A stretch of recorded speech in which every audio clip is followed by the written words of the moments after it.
Hello, fellow witches and wizards. My name is Phoenix Jenny, and welcome back to Harry Potter Saturday. I did Harry Potter Saturday last week, but it was a little different. I wasn't feeling good that day, so we just played Hogwarts Legacy with no face cam. But I'm back, feeling better, and finally, I feel like it's been forever. Finally, we're getting back to reading Harry Potter and the Goblet of Fire. Yay! Almost done. Almost done. We are on the third task, so we're at the beginning of the end. But first of all, I will just reiterate kind of what I've been saying for the past few streams is, if you haven't heard, I am moving. You can see right there, my bookshelf is completely empty now.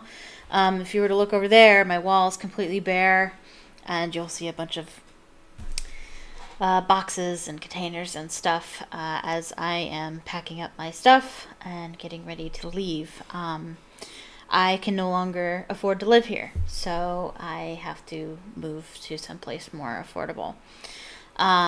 However, that place gets terrible internet because it's in the middle of nowhere. So I won't be able to stream anymore, unfortunately. Next week will be my last stream on the 20th. It will be my last Harry Potter stream. I will be reading Goblet of Fire. And I'm thinking I'm going to be reading the next... What I wanted to do is I wanted to actually just finish it, but there's still 6 chapters left after the third task. So the third task. So I'm like, I don't think I can do that. I don't think I can read 6 chapters in one stream. That's a lot.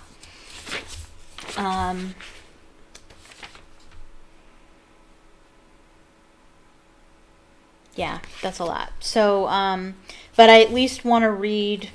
the graveyard scene. So I'll be reading, I plan on reading chapters 22, 23, and 24 next week.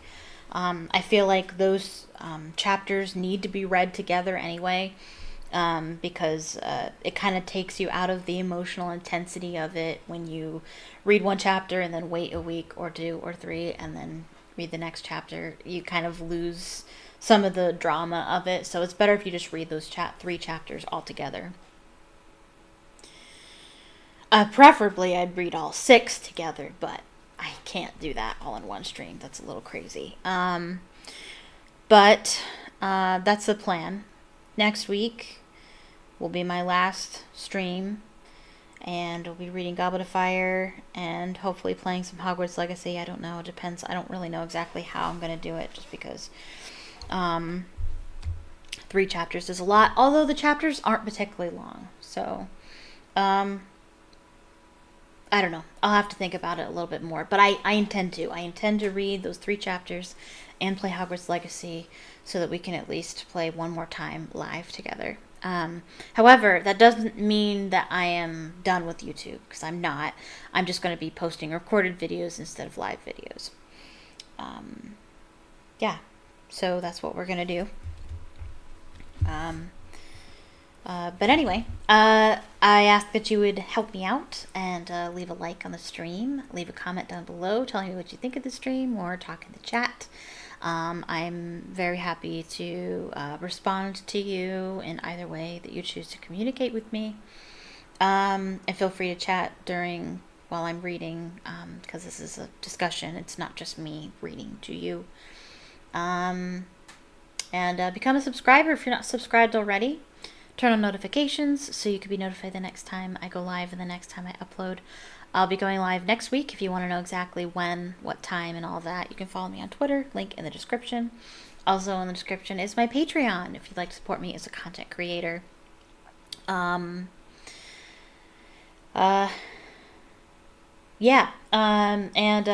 shout out to Kim Sickler, who is my patron right now. Thank you so much for helping me out. And if you would like a shout out as well, become a patron.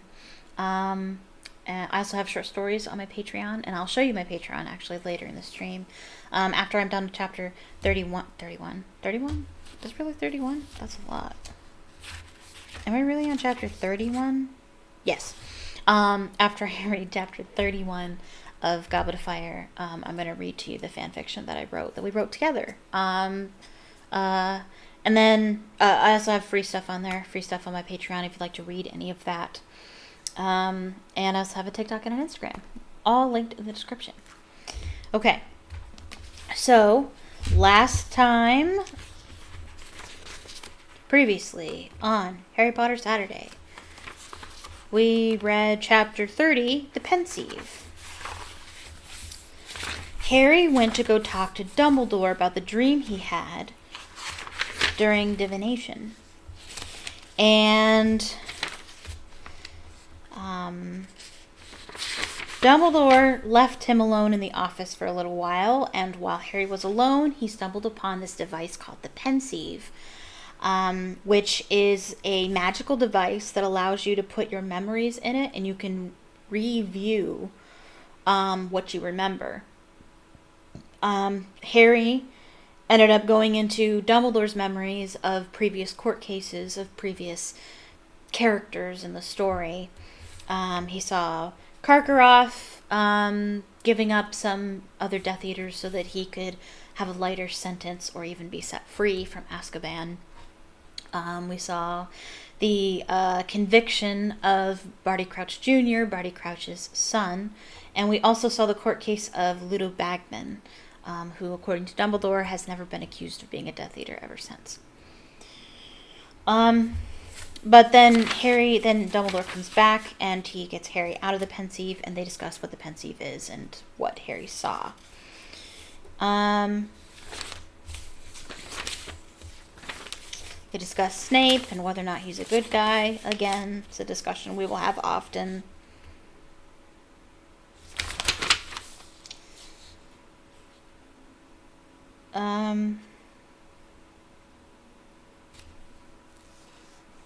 Oh yeah, Harry asks Dumbledore why his scar is hurting, and Dumbledore knows exactly why, but he's not telling Harry the full truth, but Harry doesn't know that yet. We talked about Neville and Neville's parents, how Neville's parents have been tortured into madness, and they are still alive, but they do not recognize Neville. Poor Neville.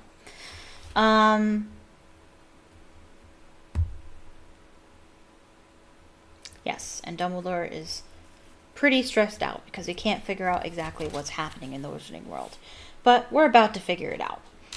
And that'll be beginning in the next chapter.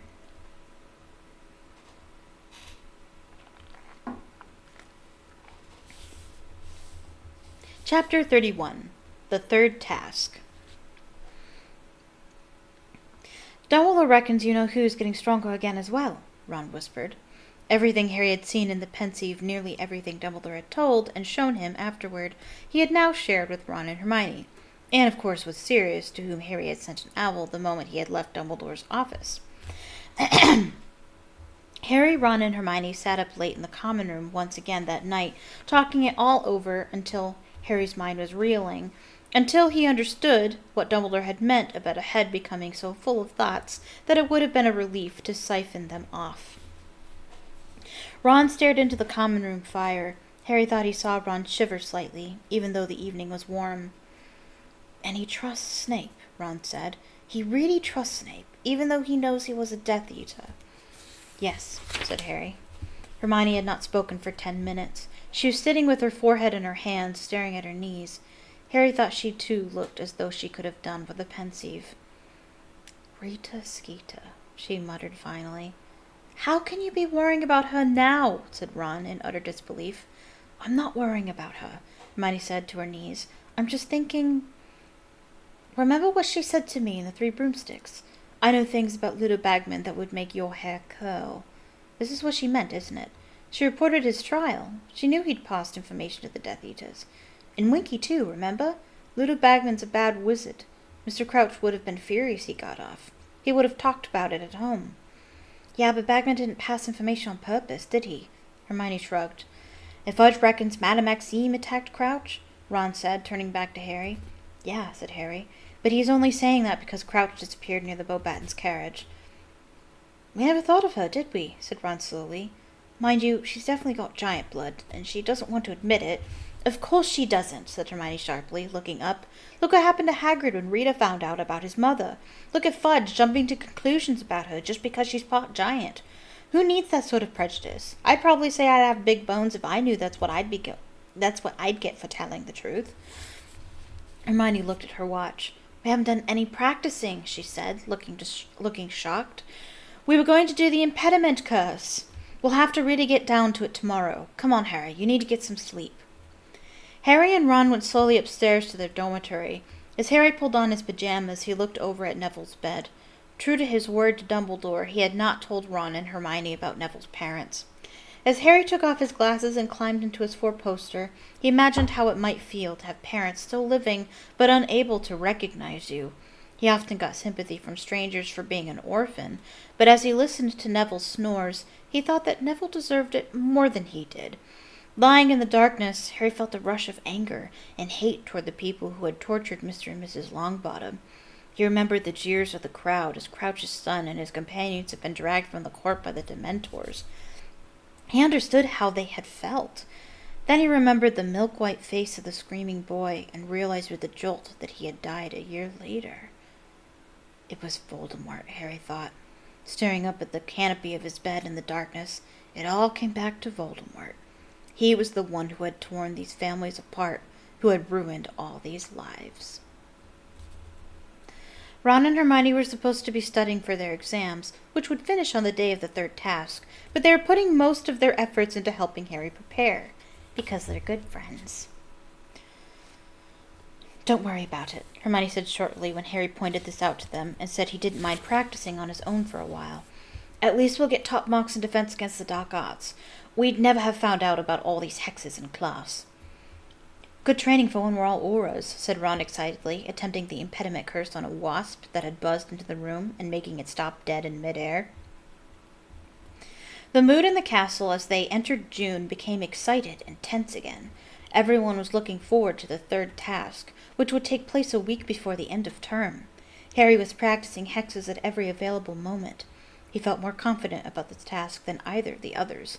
Difficult and dangerous though it would undoubtedly be, Moody was right. Harry had managed to find his way past monstrous creatures and enchanted barriers before now, and this time he had some notice, some chance to prepare himself for what lay ahead. Tired of walking in on Harry, Hermione, and Ron all over the school, Professor McGonagall had given them permission to use the empty Transfiguration classroom at lunchtimes. Harry had soon mastered the impediment curse, a spell to slow down and obstruct attackers. The reductor curse, which would enable him to blast solid objects out of his way, and the 4-point spell, a useful discovery of Hermione's that would make his wand point due north, therefore enabling him to check whether he was going in the right direction within the maze. He was still having trouble with the shield charm, though. This was supposed to cast a temporary invisible wall between himself that deflected minor curses. Hermione managed to shatter it with a well-placed Jellylegs Jinx. Jellylegs Jinx! I can't believe the counter curse is just on Jellify. Write it down. On Jellify.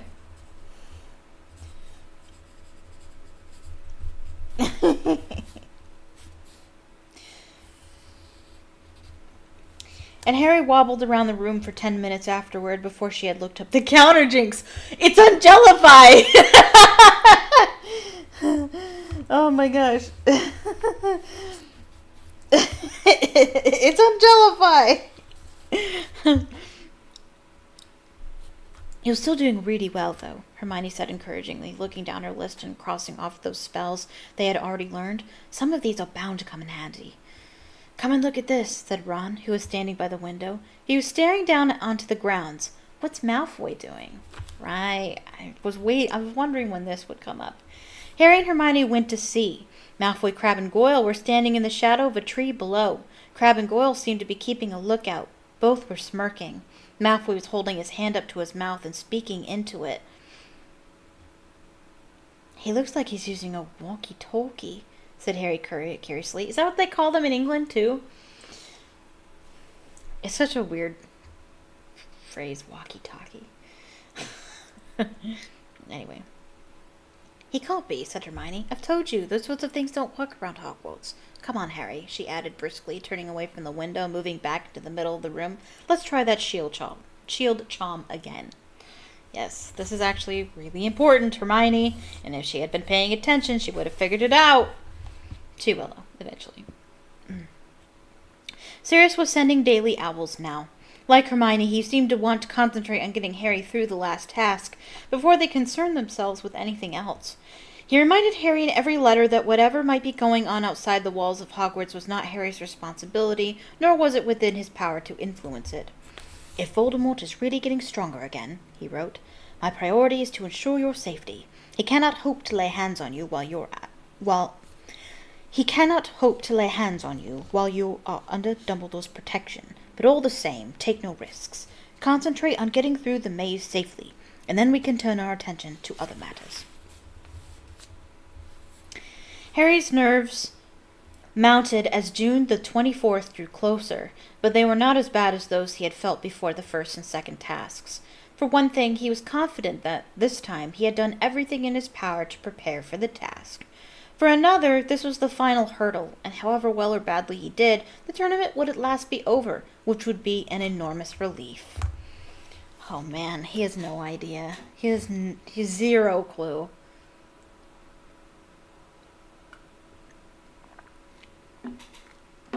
He's going to go into the third task a boy, and he's going to come out a man. It's going to get broken a little bit first. Breakfast was a very noisy affair at the Gryffindor table on the morning of the third task. The post owls appeared, bringing Harry a good luck card from Sirius. It was only a piece of parchment folded over and bearing a muddy paw print on its front. Oh, cute. But Harry appreciated it all the same. A screech owl arrived for Hermione, carrying her morning copy of the Daily Prophet as usual. She unfolded the paper, glanced at the front page, and spat out a mouthful of pumpkin juice all over it. What? Said Harry and Ron together, staring at her. Nothing, said Hermione quickly, trying to shove the paper out of sight, but Ron grabbed it. He stared at the headline and said, No way. Not today. That old cow. What? Said Harry. Read a Skeeter again. No, said Ron, and just like Hermione, he attempted to push the paper out of sight. You guys are terrible. It's about me, isn't it? Said Harry. No, said Ron, in an entirely unconvincing tone. But before Harry could demand to see the paper, Draco Malfoy shouted across the Great Hall from the Slytherin table. Hey, Potter! Potter! How's your head? You feeling all right? Sure you're not going to go berserk on us? Malfoy was holding a copy of the Daily Prophet, too. Slytherins up and down the table were sniggering, twisting in their seats to see Harry's reaction. Let me see it, Harry said to Ron. Give it here. Very reluctantly, Ron handed over the newspaper. Harry turned it over and found himself staring at his own picture beneath the banner headline, Harry Potter, Disturbed and Dangerous. The boy defeated, he who must not be named, is unstable and possibly dangerous, writes Rita Skeeter, special correspondent. Alarming evidence has recently come to light about Harry Potter's strange behavior, which casts doubts upon his suitability to compete in a demanding competition like the Triwizard Tournament or even to attend Hogwarts School. Oh, please.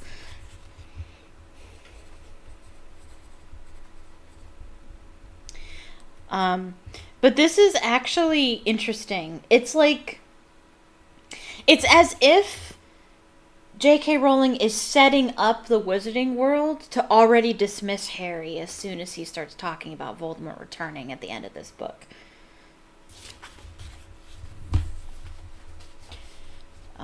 Which I never thought before until reading this.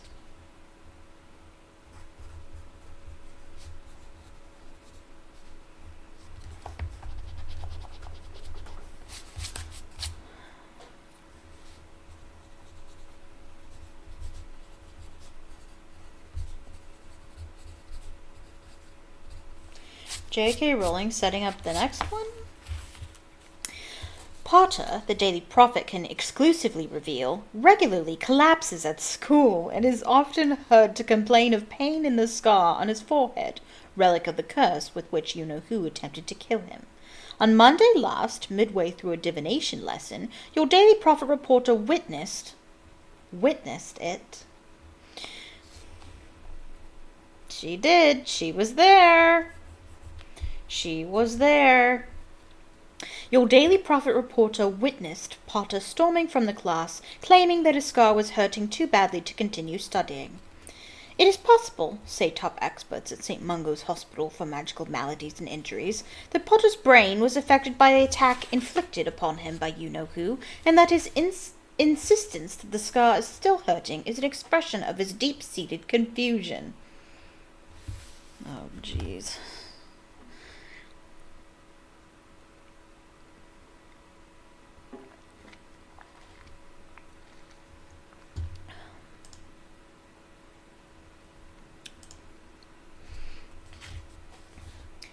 He might even be pretending, said one specialist. This could be a plea for attention.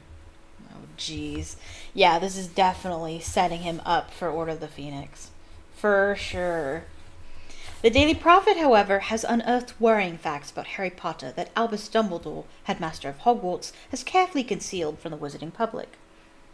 That might also be setting Dumbledore up for the next one. Potter can speak Parseltongue, reveals Draco Malfoy, a Hogwarts fourth year. There were a lot of attacks on students a couple of years ago, and most people thought Potter was behind them after they saw him lose his temper at a dueling club. He didn't lose his temper, get off it. And set a snake on another boy. It was all hushed up, though, but he's made friends with werewolves and giants, too. We think he'd do anything for a bit of power. Oh my gosh, this is so stupid. Parseltongue, the ability to converse with snakes, has long been considered a dark art. Indeed, the most famous Parselmouth of all times is none other than you-know-who himself. A member of the Dark Force Defense League, who wished to remain unnamed, stated that he would regard any wizard who could speak Parseltongue as worthy of investigation. Personally, I would be highly suspicious of anybody who could converse with snakes, as serpents are often used in the worst kinds of dark magic and are historically associated with evildoers. This is...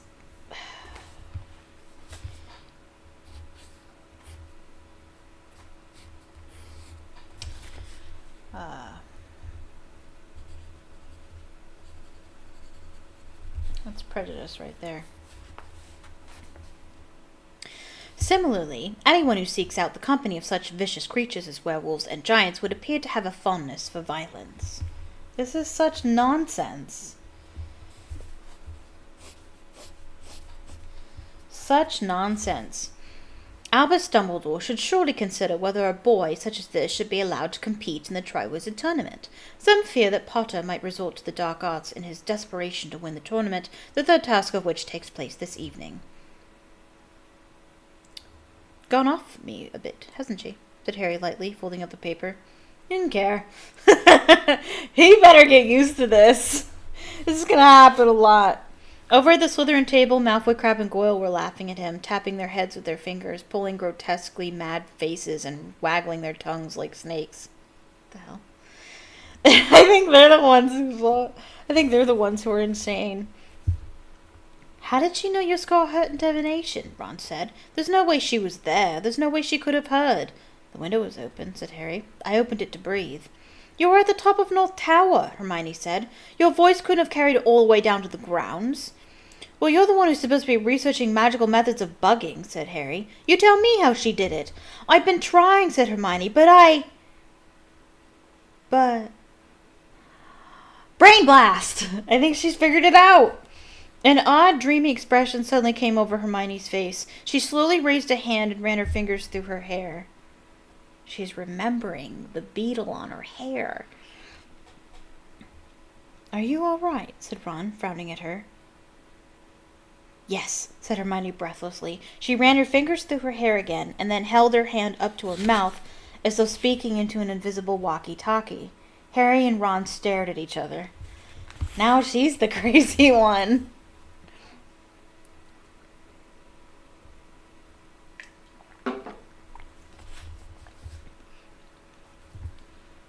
had an idea, Hermione said, gazing into space. I think I know. Because then no one will be able to see even Moody. And she'd been able to get onto the window ledge. But she's not allowed. Oh, she's definitely not allowed. I think we've got her. Just give me 2 seconds in the library, just to make sure. With that, Hermione seized her school bag and dashed out of the great hall. Oi! Ron called after her. We've got our History of Magic exam in 10 minutes. Blimey, he said, turning back to Harry. She must really hate that Skeeter woman to risk missing at the start of an exam. What are you going to do in Ben's class? Read again? Exempt from the end-of-term tests as a Triwizard champion, Harry had been sitting in the back of every exam class so far, looking up fresh hexes for the third task. Suppose so, Harry said to Ron, who just then, Professor McGonagall came walking alongside the Gryffindor table toward him. Potter, the champions are congregating at the chamber off the hall after breakfast, she said. But the task's not till tonight, said Harry, accidentally spilling scrambled eggs down his front after he had mistaken the time. Afraid he had mistaken the time. I'm aware of that, Potter, she said. The champions' families are invited to watch the final task, you know. This is simply a chance for you to greet them. She moved away. Harry gaped at her. She doesn't expect the Dursleys to turn up, does she? He asked Ron blankly. Dunno, said Ron. Harry, I'd better hurry. I'm going to be late for bins. See you later. Harry finished his breakfast in the emptying great hall. He saw Fleur Delacour get up from the Ravenclaw table and join Cedric as he crossed to the side chamber and entered. Crumb slouched off to join them shortly afterward. Harry stayed where he was. He really didn't want to go into the chamber. He had no family. No family who would turn up to see him risk his life anyway. But just as he was getting up, thinking that he might as well go up to the library and do a spot more hex research, the door of the side chamber opened and Cedric stuck his head out. Harry, come on, they're waiting for you. Utterly perplexed, Harry got up. The Dursleys couldn't possibly be here, could they? He walked across the hall and opened the door into the chamber. Cedric and his parents were just inside the door. Victor Crumb was over in a corner, conversing with his dark-haired mother and father in rapid Bulgarian. He had inherited his father's hooked nose. On the other side of the room, Fleur was jabbering away in French to her mother. Fleur's little sister Gabrielle was holding her mother's hand. She waved at Harry, who waved back, grinning. Then he saw Mrs. Weasley and Bill standing in front of the fireplace, beaming at him. Surprise! Mrs. Weasley said excitedly as he smiled broadly and walked over to them. Thought we'd come and watch you, Harry. She bent down and kissed him on the cheek. You all right? Said Bill, grinning at Harry and shaking his hand. Charlie wanted to come, but he couldn't get time off. He said you were incredible against the Horntail. Fleur Delacour, Harry noticed, was eyeing Bill with great interest over her mother's shoulder. I always forget that they get married. They're like completely different people from like this book and the last one. So I completely forget that they become a thing.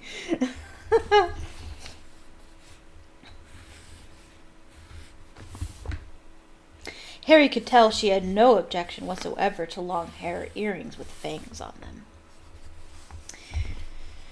This is really nice of you, Harry muttered to Mrs. Weasley. I thought for a moment, the Dursleys... said Mrs. Weasley, pursing her lips. She had always refrained from criticizing the Dursleys in front of Harry, but her eyes flashed every time they were mentioned. It's great being back here, said Bill, looking around the chamber. Violet, the fat lady's friend, winked at him from her frame. Haven't seen this place for 5 years. Is that picture of the Mad Knight still around? Sir Cadogan. Oh, yeah, said Harry, who had met Sir Cadogan the previous year. And the fat lady? Said Bill. She was here in my time, said Mrs. Weasley. She gave me such a telling off one night when I got back to the dormitory at 4 in the morning. What were you doing out of your dormitory at 4 in the morning? Said Bill, surveying his mother with amazement. Mrs. Weasley grinned, her eyes twinkling. Your father and I had been for a nighttime stroll, she said. He got caught by Apollyon Pringle. He was the caretaker in those days. Your father still got the marks. Fancy giving us a tour, Harry, said Bill. Yeah, okay, said Harry, and they made their way back toward the door into the great hall. As they passed Amos Diggory, he looked around. There you are you? He said, looking Harry up and down. But you're not feeling quite as full of yourself now Cedric's caught you up on points, are you? What? Said Harry. Ignore him, said Cedric in a low voice to Harry, frowning after his father. He's been angry ever since Rita Skeeter's article about the Triwizard Tournament. You know, when she made out you were the only Hogwarts champion. Didn't bother to correct her, though, did he? Said Amos Diggory, loudly enough for Harry to hear as he started to walk out of the door with Mrs. Weasley and Bill. Still, you'll show him, said. Beaten him once before, haven't you? Rita Skeeter goes out of her way to cause trouble, Amos, Mrs. Weasley said angrily. I would have thought you'd know that, working at the Ministry. Mr. Diggory looked as though he was going to say something angry, but his wife laid a hand on his arm, and he merely shrugged and turned away. Harry had a very enjoyable morning walking over the sunny grounds with Bill and Mrs. Weasley, showing them the Beauxbatons carriage and the Durmstrang ship. Mrs. Weasley was intrigued by the Whomping Willow, which had been planted after she had left school, and reminisced at length about the gamekeeper before Hagrid, a man called Og.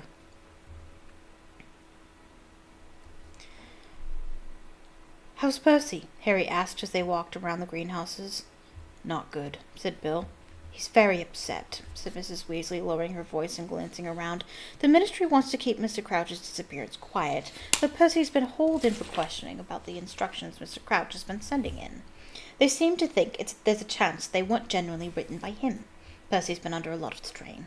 They're not letting him fill in for Mr. Crouch as the fifth judge tonight. Cornelius Fudge is going to be doing it.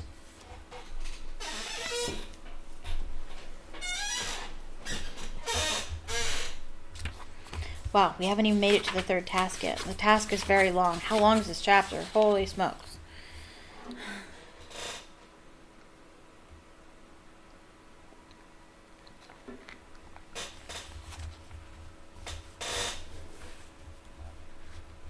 They returned to the castle for lunch.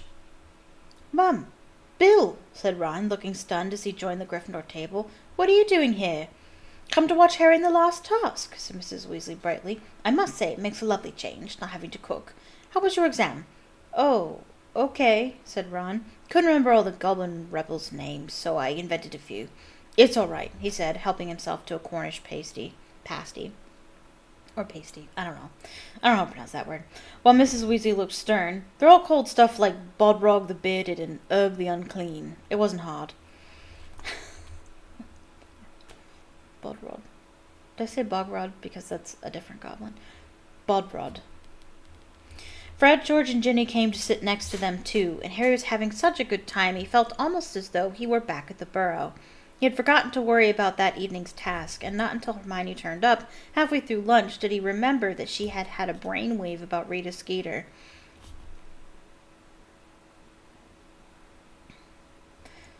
Are you going to tell us? Hermione shook her head warningly, glancing at Mrs. Weasley. Hello, Hermione, said Mrs. Weasley, much more stiffly than usual. Hello, said Hermione, her smile faltering at the cold expression on Mrs. Weasley's face. Harry looked between them, then said, Mrs. Weasley, you didn't believe that rubbish Rita Skeeter wrote in Witch Weekly, did you? Because Hermione's not my girlfriend. Oh, said Mrs. Weasley. No, of course I didn't. But she became considerably warmer toward Hermione after that. Harry, Bill, and Mrs. Weasley wiled away, I don't know that word either. Willed, I don't know. Wild, I think is how you pronounce it. Wild away, meaning wild away hours. Yeah, wow. A period of time. That's a while. What's the verb? To pass time in a leisurely manner.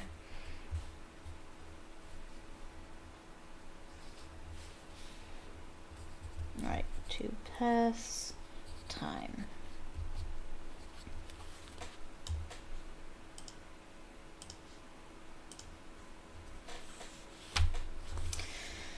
Harry, Bill, and Mrs. Weasley whiled away the afternoon with a long walk around the castle, and then returned to the great hall for the evening feast. Ludo Bagman and Cornelius Fudge had joined the staff table now. Bagman looked quite cheerful, but Cornelius Fudge, who was sitting next to Madame Maxime, looked stern and was not talking. Madame Maxime was concentrating on her plate, and Harry thought her eyes looked red. Hagrid kept glancing along the table at her. What? What is happening?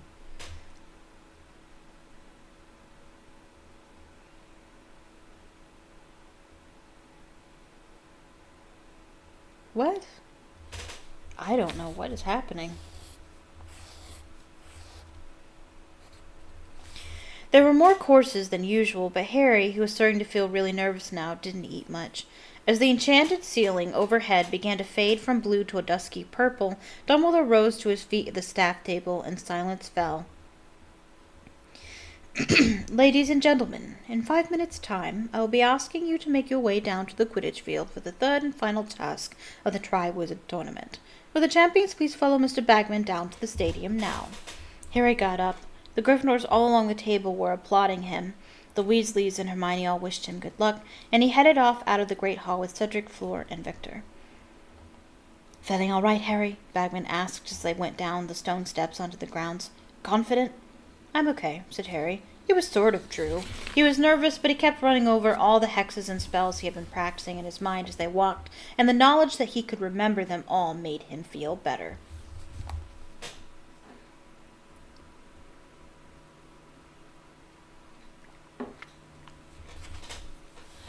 They walked onto the Quidditch field, which was now completely unrecognizable.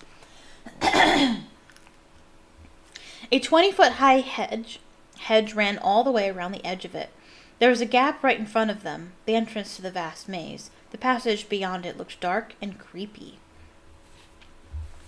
5 minutes later, the stands had begun to fill. The air was full of excited voices and the rumbling of feet as the hundreds of students filed into their seats. The sky was a deep, clear blue now, and the first stars were starting to appear. Hagrid, Professor Moody, Professor McGonagall, and Professor Flitwick came walking into the stadium and approached Bagman and the champions. They were wearing large, red, luminous stars on their hats, all except Hagrid, who had his on the back of his moleskin vest. We are going to be patrolling outside of the maze, said Professor McGonagall to the champions. If you get into difficulty and wish to be rescued, send red sparks into the air, and one of us will come and get you. Do you understand? The champions nodded. Off you go, then, said Bagman brightly to the 4 patrollers. Good luck, Harry, Hagrid whispered, and the 4 of them walked away in different directions to station themselves around the maze.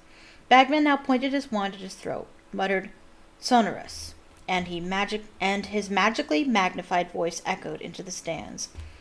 Ladies and gentlemen, the third and final task of the Triwizard Tournament is about to begin. Let me remind you how the points currently stand. Tied in first place with 85 points each, Mr. Cedric Diggory and Mr. Harry Potter, both of Hogwarts School.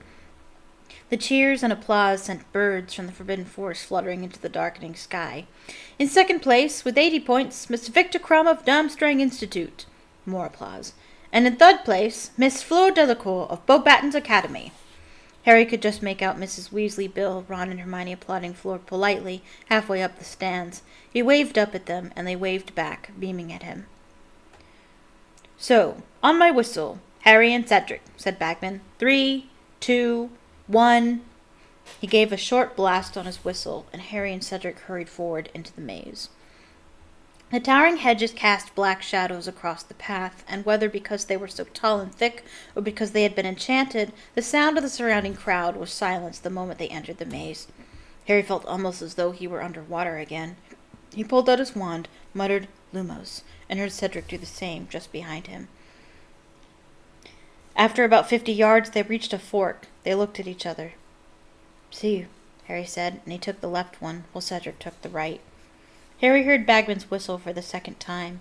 Crumb had entered the maze. You know what I would have done? I think Harry and Cedric should have teamed up. Like, either way, it's a Hogwarts victory. Like, I know what happens later, but I mean, like, they could have helped each other during this maze. I don't know. Harry heard Bagman's whistle for the second time. Crumb had entered the maze. Harry sped up. His chosen path seemed completely deserted.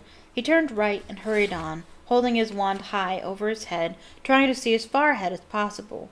Still, there was nothing in sight.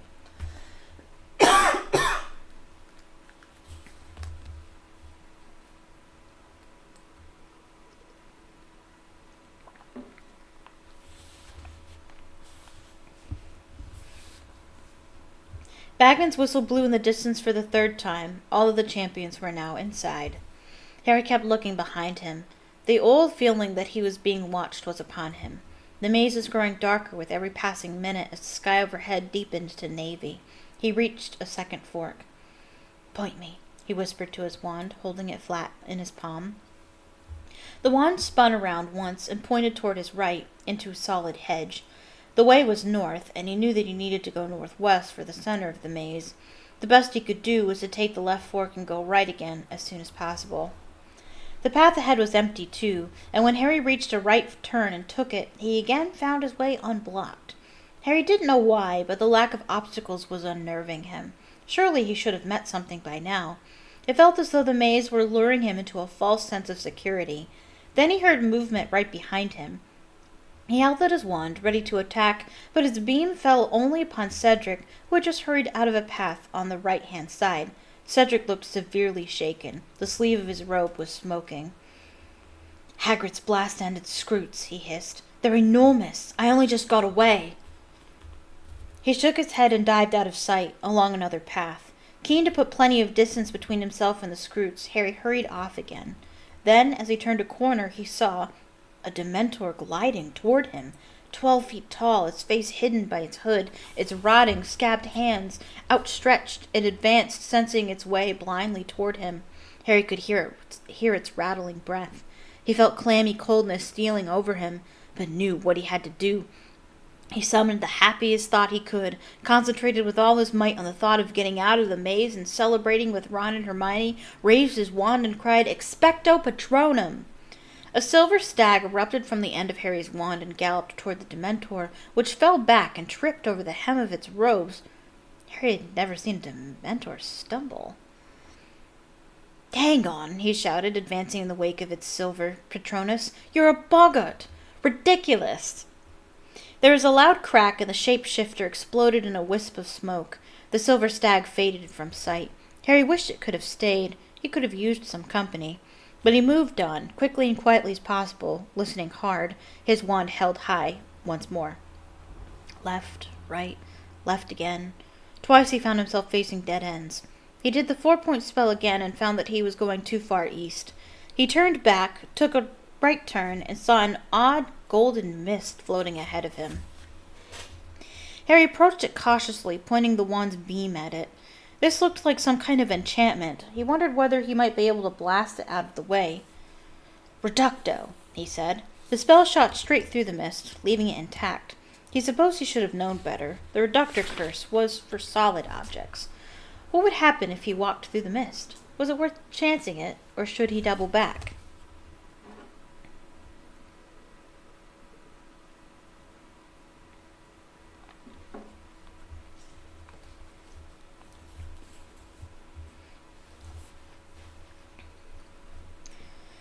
He was still hesitating when a scream shattered the silence. "Fleur?" Harry yelled. There was silence. He stared all around him. What had happened to her? Her scream seemed to have come from somewhere ahead. He took a deep breath and ran through the enchanted mist. The world turned upside down. Harry was hanging from the ground, with his hair on end, his glasses dangling off his nose, threatening to fall into the bottomless sky. He clutched them to the end of his nose and hung there, terrified. It felt as though his feet were glued to the grass, which had now become the ceiling. Below him the dark, star-spangled heavens stretched endlessly. He felt as though if he tried to move one of his feet he would fall away from the earth completely. "Think," he told himself as the blood rushed to his head. "Think." But not one of the spells he had practiced had been designed to combat a sudden reversal of ground and sky. Did he dare move his foot? He could hear the blood pounding in his ears. He had two choices, try and move or send up red sparks and get rescued and disqualified from the task. He shut his eyes so he wouldn't be able to see the view of endless space below him, and pulled his right foot as hard as he could away from the grassy ceiling. Immediately the world righted itself. Harry fell forward onto his knees onto the wonderfully solid ground. He felt temporarily limp with shock. He took a deep, steadying breath, then got up again and hurried forward. Looking back over his shoulders, he ran away from the golden mist, which twinkled innocently at him in the moonlight. I don't get the point of that mist. What? I mean, I get what it does, but why? And why is moving the only solution you need? It seems kind of redundant, or, I don't know, useless, pointless? I don't know. He paused at a junction of two paths and looked around for some sign of Fleur. He was sure it had been she who had screamed. What had she meant? Was she all right? There was no sign of red sparks. Did that mean she had got herself out of trouble, or was she in such trouble that she couldn't reach her wand? Harry took the right fork with a feeling of increasing unease, but at the same time he couldn't help thinking, one champion down. The cup was somewhere close by, and it sounded as though Fleur was no longer in the running. He'd got this far, hadn't he? What if he actually managed to win? Fleetingly, and for the first time since he'd found himself champion, he saw again that image of himself, raising the Triwizard Cup in front of the rest of the school. He meant nothing for 10 minutes, but kept running into dead ends. Twice he took the same wrong turning.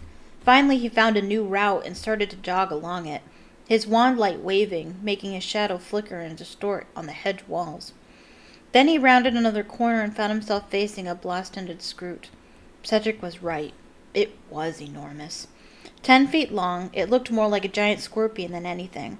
Its long sting was curled over its back. Its thick armor glinted in the light from Harry's wand, which he pointed at it. Stupefy!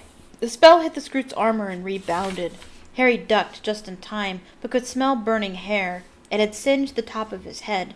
The Scroot issued a blast of fire from its end and flew forward toward him.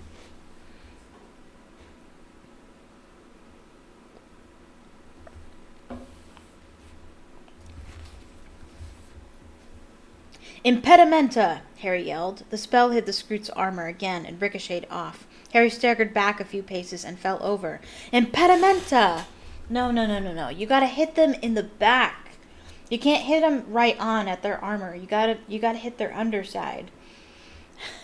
I know this because I played Harry Potter and the Goblet of Fire, the Xbox game, and that's how you destroy them in that game. The Scroot was inches from him when it froze. He had managed to hit it on its fleshy, shellless underside. There you go. Panting, Harry pushed himself away from it and ran hard in the opposite direction. The impediment curse was not permanent. The Scroot would be regaining the use of its legs at any moment. He took a left path and hit a dead end, a right and hit another, forcing himself to stop. Heart hammering, he performed the 4-point spell again, backtracked, and chose a path that could take him northwest. He had been hurrying along the new path for a few minutes when he heard something in the path running parallel to his own that made him stop dead. "What are you doing?" yelled Cedric's voice. "What the hell do you think you're doing?" And then Harry heard Crumb's voice. "Crucio!" The air was suddenly full of Cedric's yells. Horrified, Harry began sprinting up his path, trying to find a way into Cedric's. When none appeared, he tried the reductor curse again. It wasn't very effective, but it burned a small hole in the hedge through which Harry forced his leg, kicking at the thick brambles and branches until they broke and made an opening. He struggled through it, tearing his robes, and looking to his right, saw Cedric jerking and twitching on the ground, Crumb standing over him. Harry pulled himself up and pulled his wand at Crumb just as Crumb looked up. Crumb turned and began to run. "Stupefy!" Harry yelled. The spell hit Crumb in the back. He stopped dead in his tracks, fell forward, and lay motionless, face down in the grass. Harry dashed over to Cedric, who had stopped twitching and was lying there panting, his hands over his face. "Are you all right?" Harry said roughly, grabbing Cedric's arm. "Yeah," panted Cedric. "Yeah. I don't believe it. He crept up behind me. I heard him. I turned around, and he had his wand on me." Cedric got up. He was still shaking. He and Harry looked down at Crumb. "I can't believe this." "I thought he was all right," Harry said, staring at Crumb. "So did I," said Cedric. "Did you hear Fleur scream earlier?" said Harry. "Yeah," said Cedric. "You don't think Crumb got her too?" "I don't know," said Harry slowly. "Should we leave him here?" Cedric muttered. "No," said Harry. "I reckon we should send up red sparks. Someone will come and collect him. Otherwise he'll probably be eaten by a Scroot." "He'd deserve it," Cedric muttered, but all the same he raised his wand and shot a shower of red sparks into the air, which hovered high above Crumb, marking the spot where he lay. Harry and Cedric stood there in the darkness for a moment, looking around them. Then Cedric said, "Well, I suppose we'd better go on."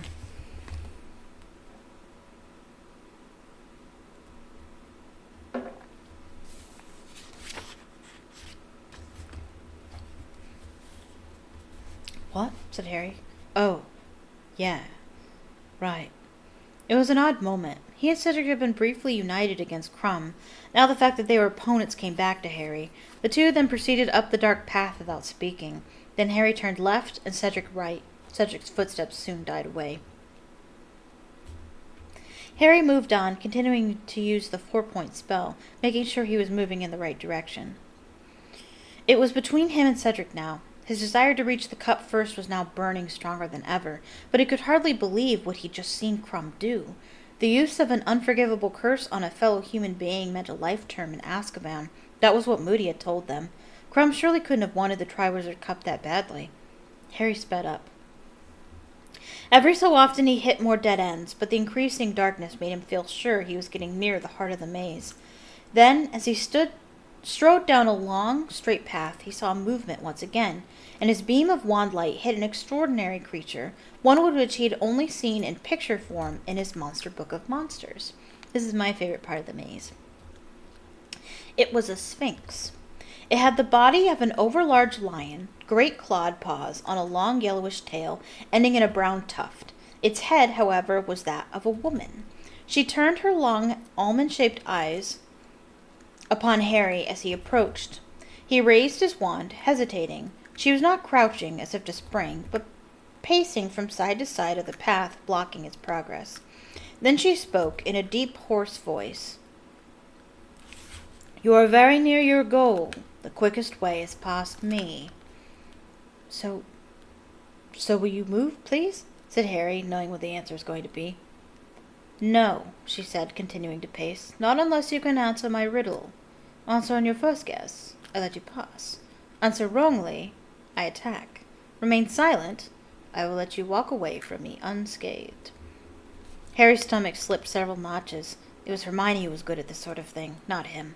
He weighed his chances. If the riddle was too hard, he could keep silent, get away from the Sphinx unharmed, and try and find an alternative route to the center. "Okay," he said. "Can I hear the riddle?" The Sphinx sat down upon her hind legs in the very middle of the path and recited. "First think of the person who lives in disguise, who deals in secrets and tells not but lies. Next tell me what's always the last thing to mend, the middle of middle and the end of end. And finally give me the sound often heard during the search for a hard-to-find word. Now string them together and answer me this. Which creature would you be unwilling to kiss?" Harry gaped at her. "Could I have it again? More slowly?" he asked tentatively. She blinked at him, smiled, and repeated the poem.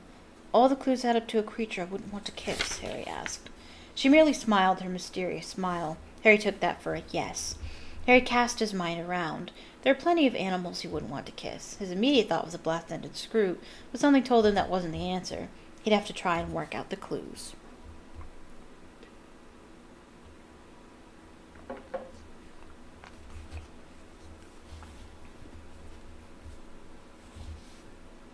"A person in disguise," Harry muttered, staring at her, "who lies, that'd be an imposter. No, that's not my guess. A spy? I'll come back to that. Could you give me the next clue again, please?" She repeated the next lines of the poem. "The last thing to mend," Harry repeated. No idea. Middle of middle? Could I have the last bit again?" She gave him the last 4 lines. "The sound often heard during the search for a hard-to-find word," said Harry. That'd be, hang on. Is a sound."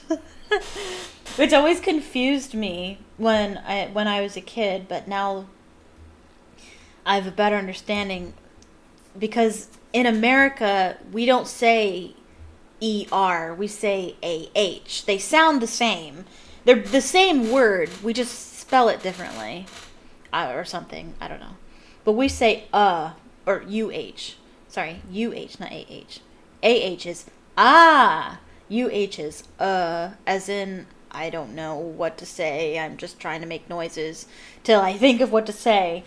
And that's what ER is. It sounds the same, but it's spelled differently. It's the same word, essentially. And so I was like, ER. And then that's when I understood, like, oh, he means the sound you make when you can't think of what you're trying to say. Which is ER in British English. The Sphinx smiled at him. Spy. said Harry, pacing up and down. A creature I wouldn't want to kiss. A spider! Yes. And then the D is at the end of mend and in the middle of the word middle. So that's where the D part comes in. The Sphinx smiled more broadly. She got up, stretched her front legs, and then moved aside for him to pass. Thanks, said Harry, and amazed at his own brilliance, he dashed forward. He had to be close now. He had to be. His wand was telling him he was bang on course. As long as he didn't meet anything too horrible, he might have a chance. Harry broke into a run. He had a choice of paths up ahead. Point me, he whispered again to his wand, and it spun around and pointed him in the right-hand one. He dashed up this one and saw light ahead. Am I at the end? No. Almost. The Triwizard Cup was gleaming on a plinth 100 yards away. Suddenly a dark figure hurtled out onto the path in front of him. Cedric was going to get there first. Cedric was sprinting as fast as he could toward the cup, and Harry knew he would never catch up. Cedric was much taller, had much longer legs. Then Harry saw something immense over a hedge to his left, moving quickly along a path that intersected with its own. It was moving so fast Cedric was about to run into it, and Cedric, his eyes on the cup, had not seen it. Cedric, Harry bellowed, on your left! Cedric looked around just in time to hurl himself past the thing and avoid colliding with it, but in his haste he tripped. Harry saw Cedric's wand fly out of his hand as a gigantic spider stepped into the path and began to bear down upon Cedric. Stupefy! Harry yelled. The spell hit the spider's gigantic hairy black body, but for all the good it did, he might as well have thrown a stone at it. The spider jerked and scuttled around and ran at Harry instead. Stupefy! Impedimenta! Stupefy! But it was no use. The spider was either so large or so magical that the spells were doing no more than aggravating it. Harry had one horrifying glimpse of 8 shining black eyes and razor-sharp pincers before it was upon him. Harry, you know how to deal with spiders. You've done this before. He was lifted into the air as its front leg struggled madly. He tried to kick it. His leg connected with the pincers, and next moment he was in excruciating pain. He could hear Cedric yelling, Stupefied, too, but his spell had no more effect than Harry's. Harry raised his wand as the spider opened its pincers once more and shouted, Expelliarmus! It worked. The disarming spell made the spider drop him, but that meant that Harry fell 12 feet onto his already injured leg, which crumpled beneath him. Without pausing to think, he aimed high at the spider's underbelly, as he had done with the screw, and shouted, Stupefy, just as Cedric yelled the same thing. The 2 spells combined did what one alone had not. The spider keeled over sideways, flattening a nearby hedge, and strewing the path with a tangle of hairy legs. Harry, he heard Cedric shouting, you all right? Did it fall on you? No, Harry called back, panting. He looked down at his leg. It was bleeding freely. He could see some sort of thick, gluey secretion from the spider's pincers on his torn robes. He tried to get up, but his leg was shaking badly and did not want to support his weight. He leaned against the hedge, gasping for breath, and looked around. Cedric was standing feet from the Triwizard Cup, which was gleaming behind him. Take it then, Harry panted to Cedric. Go on, take it. You're there. But Cedric didn't move. He merely stood there, looking at Harry. Then he turned to stare at the cup. Harry saw the longing expression on his face in its golden light. Cedric looked around at Harry again, who was now holding onto the hedge to support himself. Cedric took a deep breath. You take it. You should win. That's twice you saved my neck in here. That's not how it's supposed to work, Harry said. He felt angry. His leg was very painful. He was aching all over from trying to throw off the spider, and after all his efforts, Cedric had beaten him to it, just as he had beaten Harry to ask Cho to the ball. The one who reaches the cup first gets the points. That's you. I'm telling you, I'm not going to win any races on this leg. Cedric took a few paces near to the stunned spider, away from the cup, shaking his head. No, he said. Stop being noble, said Harry irritably. Just take it, then we can get out of here. Cedric watched Harry, studying himself, holding tight to the hedge. You told me about the dragons, Cedric said. I would have gone down in the first task if you hadn't told me what was coming. I had help on that too, Harry snapped, trying to mop up his bloody leg with his robes. You helped me with the egg. We're square. I had help on the egg in the first place, said Cedric. We're still square, said Harry, testing his leg gingerly. It shook violently as he put weight on it. He had sprained his ankle when the spider had dropped him. You should have got more points in the second task, said Cedric mullishly. Why does he not want... I don't know. Why is he fighting this? Said Cedric mullishly. Mullishly? I don't actually know this word.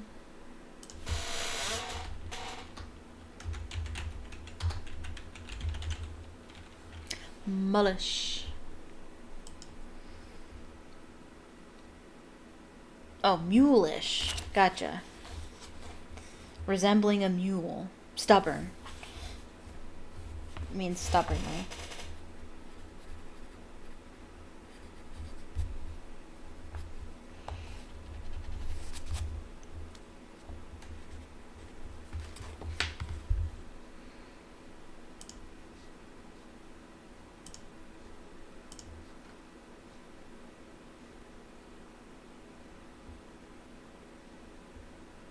What the heck?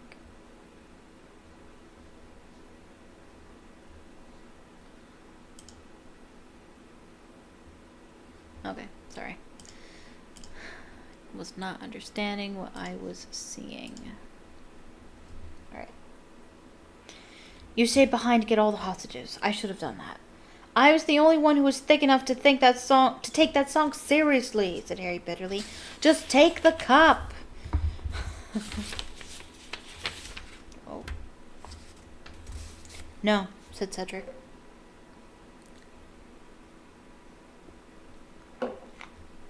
He stepped over the spider's tangled legs to join Harry, who stared at him. Cedric was serious. He was walking away from the sort of glory Hufflepuff House hadn't had in centuries. Go on, Cedric said. He looked as though this was costing him every ounce of resolution he had, but his face was set, his arms were folded, and he seemed decided. Harry looked from Cedric to the cup.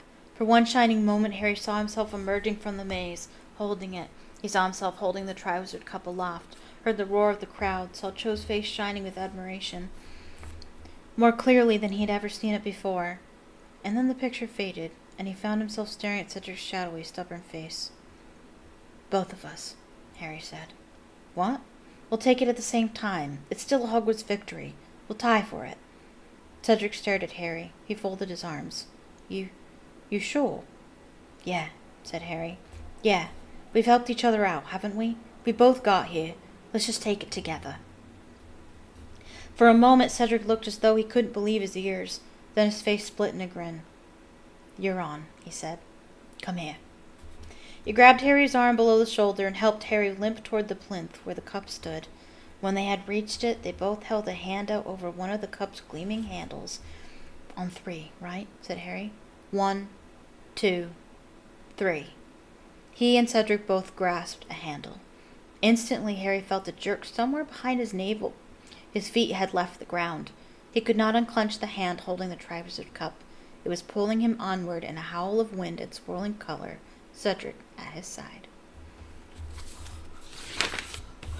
Ooh, ah. And then next week, chapter 32, Flesh, Blood, and Bone. Things are not as they seem. But I'm planning on reading chapters 32, 33, and 34 because I feel like they all need to be read together. But it's okay. Each of them are not very long. So it shouldn't be too bad.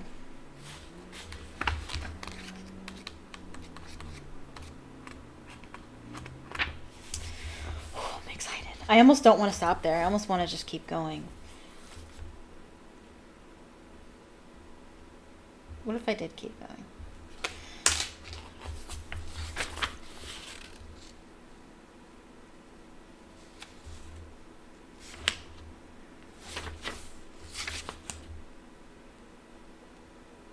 Oh.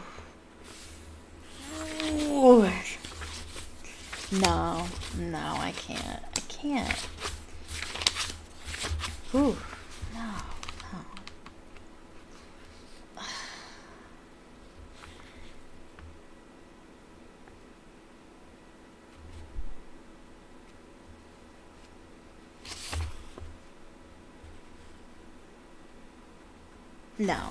No.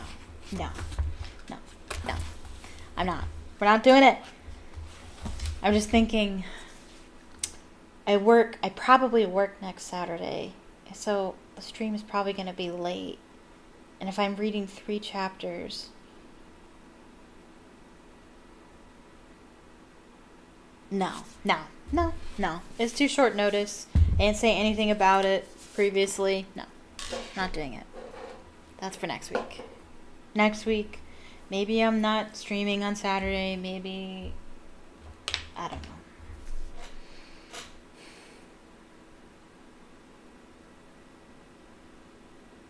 I don't know. I'm just thinking it would be nice to finish the book before I stop streaming. It would be nice. I don't know. If I'm not working on Saturday, maybe. No. We're not doing it. Not doing this. Okay. Anyway, we are going to have a 15-minute intermission. Oh, wait. Hold on. I almost forgot. We gotta do this. I don't need, but I'm going to read to you some more. I was about to say, like, isn't that nice? Wouldn't it not be nice if I read to you? And it's like, that's what I was just doing. I mean, it is nice, but it's not any different than what I was already doing. Okay. Write fan fiction, but I'm looking at, yeah, I need to swap my camera around. I always forget how to do it, and I always do it wrong. How does it transform? Flip horizontal. Alright. Yes. There we are. Okay. Welcome to my Patreon. Patreon.com/PhoenixJenny. This is where you will come when you click on the link in my description. And you can read stuff if you become a patron, like this lovely person here. You can read everything, but if you don't, I have free stuff here under this tab here. And fanfiction here. Fanfiction is always free. And so that's what I'm going to read to you now. I released for the month of May my In Your Shoes Chapter 4 chapter. I have a clean version because there's some adult humor and some adult words in the original. I will be reading the original because I think it's more fun. So just a fair warning to you. But if you click on it, it'll take you to it, and you'll be able to read it right away.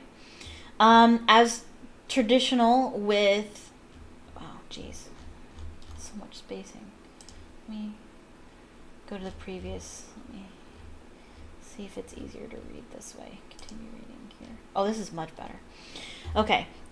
So usually with fan fiction, you put like these bits at the beginning of it. So there's a summary of the chapter. The summary of the chapter is, oh wait, I read that one already. This isn't the one we want. This is the one we want. Yes. Chapter 4, and who it's by, and then there's a summary. The summary for chapter 4 is, oh wow, I didn't fix it at all, did I? Usually the spacing is better. Like this. Well, I guess I could fix it real quick. Maybe. Edit. Because the spacing is really, like, makes it hard to read.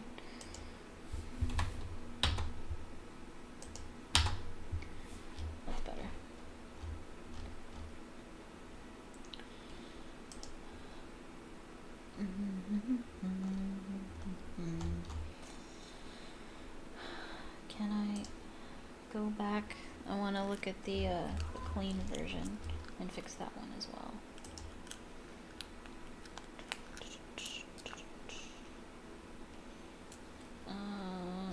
At the bottom. What? Oh, I'm already there. I'm already editing it. Silly. I am a silly person. Okay. That's better. Okay.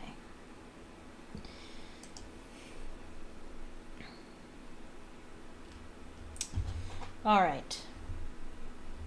Alright, so I will read In Your Shoes. If you're unfamiliar with the fan fiction, this is Harry Potter fan fiction, and it's a classic body swap story where Harry and Draco swap places, which is a pretty common fan fiction theme, but I'm doing it anyway because it's fun. So let me read to you chapter 4.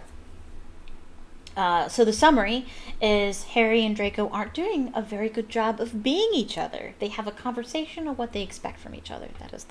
That's the summary. And then ships, which is short for relationships, it means, and this, you learn the lingo when you write fanfiction.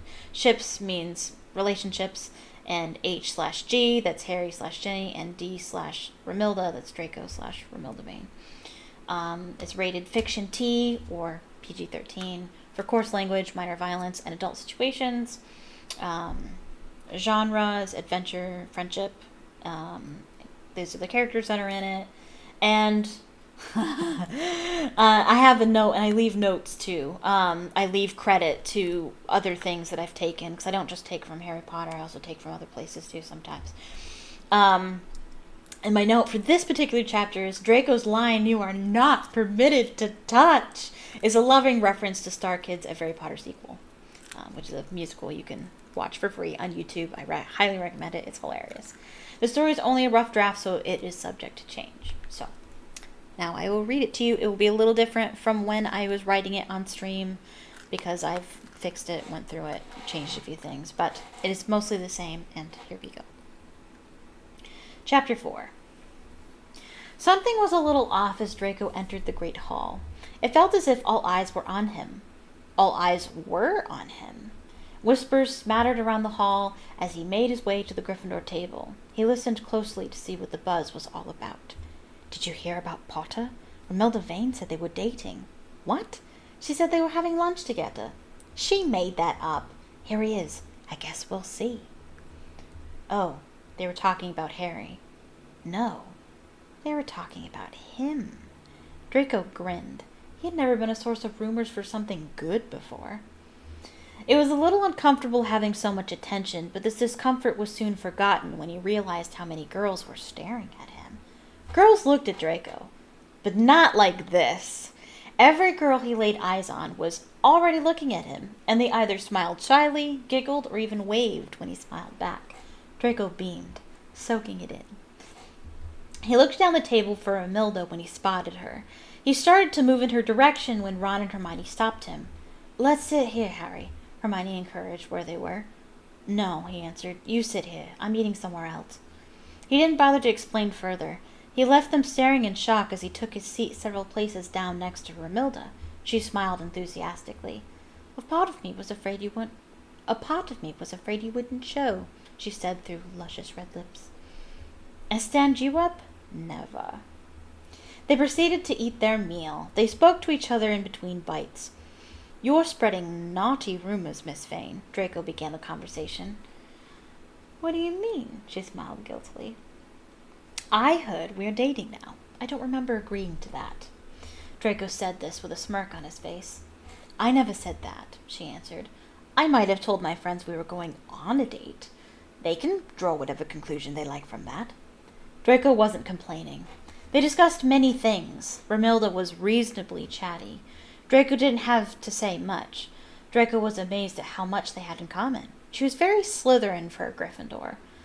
"I almost wish I could go to a different school, like Beauxbatons. I feel like they just let anyone in here." Draco nodded. "I wanted to go to Durmstrang, but my mother didn't want me to go to school too far away." Romilda frowned. "Your mother? But isn't she dead?" Draco froze. He'd forgotten that he was supposed to be Harry. Yeah, I meant my mother's spirit. I don't want to be too far away from where she died." Romilda's brow didn't unfurrow, but they continued with the discussion anyway. Draco mentally kicked himself. That was a stupid thing to say. He didn't care what others thought about him, but Romilda, he cared a great deal. He needed to pay more attention to the things he said. Draco wondered briefly how Harry was faring as himself and took a glance at the Slytherin table. Draco chuckled as he watched Goyle impressively fling chips at Ron from across the room. However, Draco's amusement swiftly ended as he watched himself scold Goyle for doing so. That wasn't very Draco-like. Draco didn't like that at all. On the whole, however, Draco was enjoying himself. Romilda was not only pretty, but she was funny too, and fun to be around. He was not expecting that. I can't believe this is happening, Romilda said breathlessly after laughing at one of Draco's jokes. Having lunch with Harry Potter. It's all I've been dreaming about all year. Draco suddenly felt a pang in his chest. His joy faltered. She wanted to have lunch with Harry, not himself. He shook it off. What did it matter? This was just for fun anyway, not long term. Before he wanted it to, lunch ended. Students began to get up to go to afternoon classes. Draco was about to follow Ron to whatever his next class was when he was suddenly stopped by a girl with flaming red hair. She could only be Ron's sister, Ginny. Harry! Sorry I wasn't here for lunch. I was studying in the library. I am so ready for these stupid owls to be over. The girl rolled her eyes haughtily. I was planning on taking a break tonight if you wanted to get together. No, Draco said bluntly. There was nothing he wanted to do less. I have to study. Oh, Ginny said crestfallen. Okay. It was then that Romilda came around from behind Draco with the nastiest of sneers. She brushed past Ginny, knocking her slightly to the side as she went. Ginny scowled at her. By the way, Romilda's spreading rumors about you, as usual. The redhead rolled her eyes again. She's claiming you guys are dating now. Could she be any more delusional?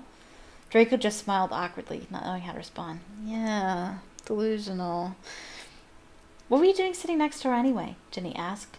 Oh, we're study partners for this charms project thing. Draco made up on the spot. Actually, we're going to be spending more time together for that reason, unfortunately. So if you see us together, don't think it's anything more than that. Okay, Ginny said, her brow slightly furrowed. Good luck with that. She suddenly wrapped her arms around Draco. Don't touch me! He reacted instinctively. Ginny let go, deep confusion on her face. Draco stopped and hastily explained himself. I'm not feeling well. Which was more or less true. Getting a hug from a Weasley made him nauseous. I gotta go to class. Draco left Ginny abruptly, not wanting to make the situation any more awkward. He caught up with Ron. Hermione had parted ways with them, for she had arithmancy, while the boys had divination. Ron was looking less than pleased. What were you sitting with Romilda Vane for? None of your business, Draco snapped. Ron then grabbed Draco by the sleeve of his cloak and forced Draco to face him. Draco was momentarily stunned. He had no idea Ron had so much backbone. What was his problem? His skin started to crawl. This was the second time a Weasley had touched him today. It is my business, Ron shouted. There's rumors going around that you're dating Romilda Vane, and then you go sitting with her. What's Ginny going to think? If you break her heart, relax. Draco sighed, now understanding his anger. She doesn't think anything. I just talked to her. We have this project together. It's a Dumbledore thing. He couldn't use the Charms Project excuse with Ron. They took charms together. But Harry had a weird relationship with Dumbledore, right? That lie was believable, right? The look on Ron's face told Draco all he needed to know. Oh, his angry expression softened. Really? Romilda? What does she have to do with you-know-who? Oh, don't know yet. That's what I have to do. I have to figure it out. Draco hoped and prayed Ron would buy his explanation. Surprisingly, he seemed to. Maybe Ron really was as dumb as he appeared to be. I mean, it wouldn't surprise me if she was evil, Ron commented. Okay, as long as Ginny knows, Ron added. Yeah, of course. Let us know how it goes, and let us know if there's any way we can help. Ron and Draco were on their way towards the entrance hall, but Draco almost paused. Help? What do you mean? You know, if you need help with Dumbledore's mission. We want to help stop you-know-who, too. You don't have to do this by yourself. Draco screwed up his face and thought.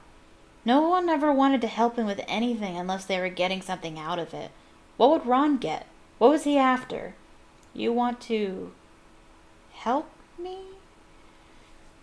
Yeah, Ron said, almost laughing. How many times do we have to tell you? We're in this together, remember? So he and Harry have had this conversation before. Did Harry also not understand why Ron wanted to help him? It was weird. He couldn't comprehend what Ron's angle was. The two boys just entered the entrance hall when, abruptly and out of nowhere, Draco was yanked out of the stream of scrambling students once again by the sleeve of his robes. What the fuck? He then found himself face to face with Harry. He looked more displeased than Ron had.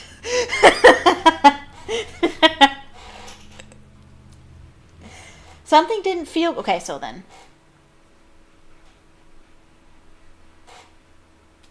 We're on a different subject now. We're seeing things from Harry's point of view now. Something didn't feel quite right when Harry arrived at the Great Hall. He couldn't put his finger on it. Harry quietly walked to his seat at the Slytherin table for lunch. No one stopped him. No one spoke to him. No one looked at him. No one cared who he was, where he sat, or who he was sitting with. It was as if he was completely uninteresting. Like he was just like everybody else. That was what was different. Harry, in Draco's skin, was no longer a spectacle. Draco was well known, but he wasn't famous like Harry Potter was. He felt like a normal student. It was kind of nice. A couple of students gave Harry a wide berth so he could sit down with Crabbe, Goyle, and Pansy. It appeared they sat there routinely, and these students knew not to occupy their seats. "Yeah, you better move," Crabbe scolded one of them. "This is our spot." "Crabbe, that's not necessary," Harry muttered. His friends gave him a strange look, but otherwise ignored him. They sat down and started eating. It was an extremely uncomfortable experience. Nobody talked. Harry had become accustomed to listening to Hermione chat about the day's lessons and Ron's jokes. In fact, Crabbe, Goyle, and Pansy all looked at him as if he was expected to start the conversation. What was he supposed to say? "What's going on?" Harry asked the group at large. "What do you mean?" Pansy responded, bewildered. "I mean, what's going on with you guys?" Harry questioned them awkwardly. "How are you?" There was a stunned silence. Harry could not fathom how asking such a simple question could be so alarming. Fine, Pansy said. Crabbe and Goyle only nodded. "That's all?" Harry continued. "You have nothing else to say?"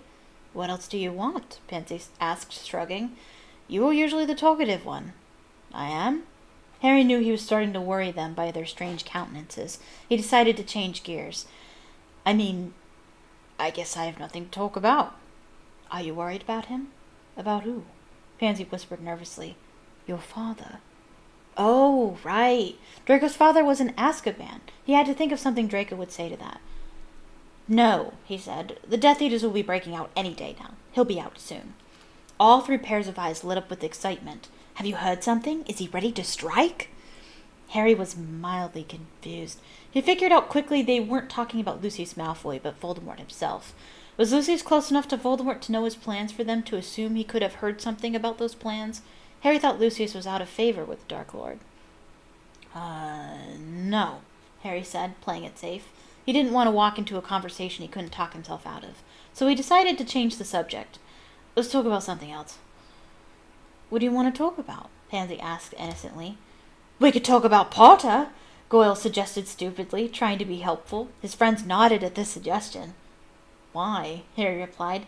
"Because he's dumb," Crabbe added with enthusiasm. "And he smells." Goyle wanted to one-up him. "That's what you said yesterday." Harry frowned. It was deeply worrying how readily they wanted to talk about himself. This illustrated to Harry that he was frequently a topic of discussion. Right. Pansy squealed. "Speaking of Potter, I just heard that he ditched Ginny Weasley and is now dating Romilda Vane. I don't know why anyone would want to date him, but Romilda is definitely a step up at least." Harry nearly spat out his pumpkin juice, like Hermione earlier in Goblet of Fire. Think about it. Harry nearly spat out his pumpkin juice. "He's dating who? Where'd you hear this?" "From Romilda," Pansy clarified. She was talking about them having lunch together quite loudly to her friends in the loo. Romilda was known for making up stories about her relationship with Harry, which was non-existent. All the same, Harry took that moment to scan the Gryffindor table for himself. Sure enough, he saw himself sitting next to a curly-haired girl that could only be Romilda Vane. He would never have a reason to sit next to her. That could only mean the rumors were true. Harry was itching to storm over to where Draco sat and pulverize him, at least verbally. But he couldn't. It would be too suspicious. But he needed to talk to him as soon as possible. Harry waited in agony for lunch to be over. Thankfully, the conversation ended, but unfortunately that prompted Goyle to start flinging chips at Ron from across the room. He used his wand for extra distance.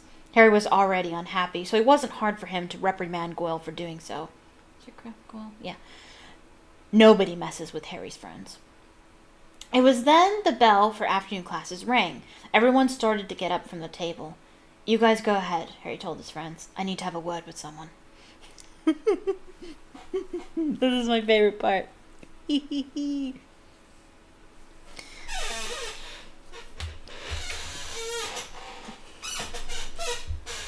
We need a word, Harry said with clenched teeth. Ron was immediately at Draco's side, hand in his pocket, presumably grasping his wand. What do you want, Malfoy? Ron spat at the boy who looked like his best friend's school enemy. Ron, could you leave us alone for a minute? Harry said, this sternly, but not unkindly. Ron didn't care. Like hell I will. Yeah, Ron, go on to class. I'll catch up. Ron wasn't going to listen to Harry because Harry appeared to be Draco. Draco knew he had to be the one to get rid of him. Ron was taken aback. Are you sure? Yeah, tell Professor Trelawney I'll be late. Just go. Okay. Ron turned around slowly and headed up the stairs, eyeing the two of them curiously as he went. At this point, the entrance hall was deserted as everyone had disappeared to their afternoon lessons. Now the two could speak candidly. Draco started by yanking his sleeve that was still locked in Harry's grip. You are not permitted to touch, Draco shouted. You are in my body, wearing my robes, Harry argued. What the hell is wrong with you? What? What is this I hear about you dating Romilda? Draco folded his arms casually. Geez, you think people would have better things to gossip about. So it's true?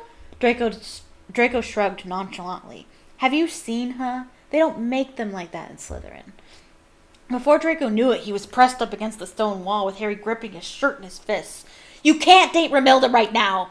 Let go of me! Why can't you wait to date her when we've swapped back? She doesn't want me. She wants you. She's repulsive. Draco rolled his eyes. I don't understand you. You can have any girl you want. You pick the Weasley girl. Harry let go of Draco, rubbing his forehead in frustration. This can't be happening. This can't be happening. Draco smoothed out the wrinkles Harry had created down his front. Chill out. I already spoke to Ginny. She thinks Romilda and I are doing some school project together. Are you kidding me? She's not stupid. She'll figure it out. I'll make sure she doesn't. Harry clenched his face in his hands. It was incredibly strange for Draco to see himself in such anguish from an outside perspective. Why Romilda of all people? Oh, God, Harry moaned. I can't stop thinking about you using my mouth to kiss her. No tongue stuff, please. Draco smirked. I can't make any promises. Harry suddenly had a horrifying thought.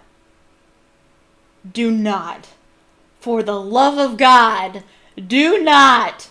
Draco knew what he was thinking. He laughed heartily. Oh, hell no. I have zero interest in introducing Romilda to your equipment. I will not subject her to that. Harry took this moment to pull his face from his hands away slowly and glare at him. What's that supposed to mean? Draco leaned against the wall in a relaxed pose. Hey, I'm not shaming you or anything. Some guys aren't as blessed as I am. I'm just saying she deserves better. Harry scoffed. Excuse me? I have access to your equipment as much as you have access to mine, and yours isn't anything to boast about. Oh yeah? Draco stood up straight, puffing out his chest. Yeah, in fact, I'm quite sure you're smaller. Am not? Draco exclaimed. Makes sense. All this extra bravado. You need to compensate. That's not true. Whether it's true or not, will it matter once I tell everybody? Draco's eyes widened in fear and rage. Don't. Don't you dare go spreading that around. I have a reputation to maintain.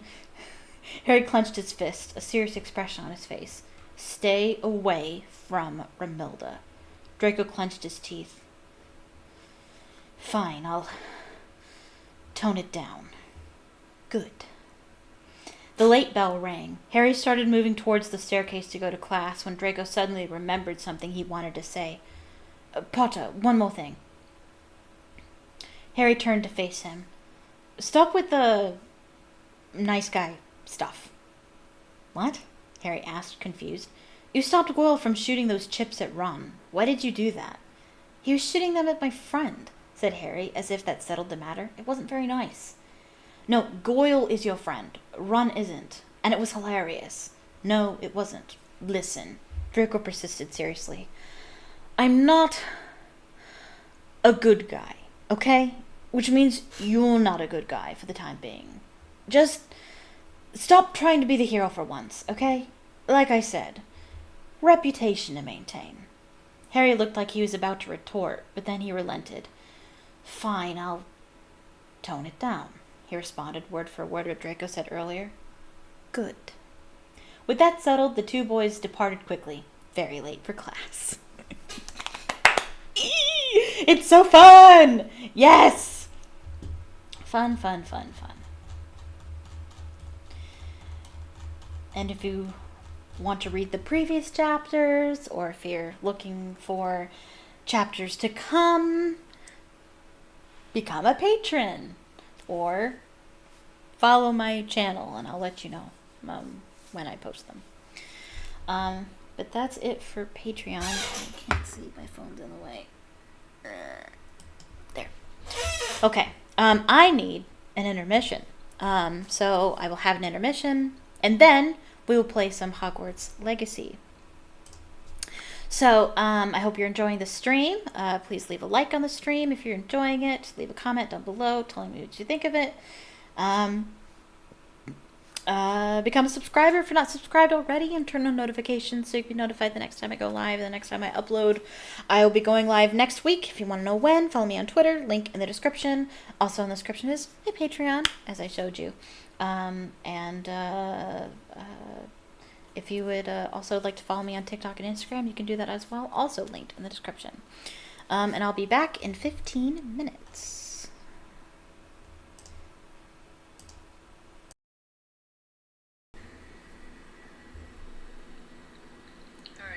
Am I back? Yep. Okay. All right. So, unfortunately, I have some bad news. I can't get the game to work. I have updated the graphics drivers, and it still crashes. I have. I've checked to see if Windows is updated, and it is. I thought maybe it has something to do with the patch, but I don't think there's a way. Well, I looked at the patch notes, and people aren't having issues with the patch as far as I can see, so it's probably just me. I'm checking the local files, checking the integrity of them. But otherwise, I don't know if there's a way to delete the patch. I don't know. But I don't know what's wrong, and I can't fix it, and I don't know how to fix it. So I'm unfortunately going to have to end things there, which sucks. Because I tried this morning. I booted up the game this morning. It booted up just fine. It's so annoying, and I don't know why. Ugh. But this is going to take some time for me to look into, so I'm afraid that's going to be it for me today. So yeah, I'm going to be streaming next week, hopefully. You can follow me on Twitter to see when that will be. Hopefully. But yeah, so sorry about that. But I hope you have a much more magical evening than me. Bye-bye.